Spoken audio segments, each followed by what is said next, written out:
Hello everyone.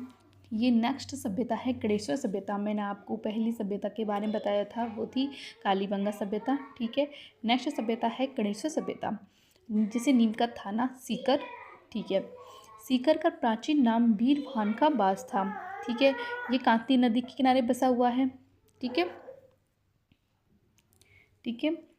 फिर ये गणेश्वर सभ्यता का विकास हुआ था। इसकी गणेश्वर की जो सभ्यता की तिथि थी वो थी 2800 ईसा पूर्व। इसकी खोज कब हुई थी? 1972 से 76 में। किसने की थी? रतनचंद्र अग्रवाल, बी.एन. मिश्र ने की थी। ठीक है, दोनों ने। और ये तामयुगीन सभ्यता कहलाती है, हड़प्पा कालीन कहलाती है। यहाँ से मछली पकड़ने का कांटा मिला है। ठीक है, यहाँ से बाण भी मिला है।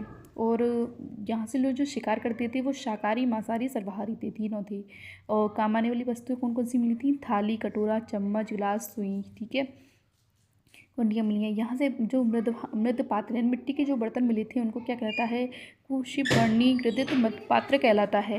यह एक ऐसा पुरातत्व स्थल है जो पत्थर से बने जो बांध मिले हैं यहाँ पे, जिससे यहाँ पे क्या पुरातत्व का पुष्कर भी कहा जाता है। विशिष्ट तौर पे हम क्या बताएंगे कि कांतली नदी का उद्गम खंडेला की पहाड़ियाँ, रेवासा, सीकर से होता है। इस नदी का बहाव से तोराबाटी कहलाता है। इसे मौसमी नदी भी कहा जाता है। नदी की लंबाई, ये मौसमी नदी भी कहलाता है। ठीक है, इस नदी की लंबाई 100 किलोमीटर्स है। ये इस नदी में पूर्व महाव की दृष्टि से सबसे लंबी आंतरिक नदी की प्रवाह नदी है। यह नदी झुंझुनू के 2 बराबर भागों में बांटी जाती है, चूरू की सीमा में लुप्त हो जाती है। कहाँ कहाँ होती है? यह नदी झुंझुनू को 2 बराबर भागों में बांटती हुई चूरू की सीमा पर लुप्त हो जाती है। तो ये मोस्ट इंपॉर्टेंट लाइन है। ठीक है, खंडेला की खास विशेषता यह है कि यहाँ पे गोटा का प्रसिद्ध है, जिसे लप्पा, लप्पी, किरण या बांकड़ी भी कहा जाता है।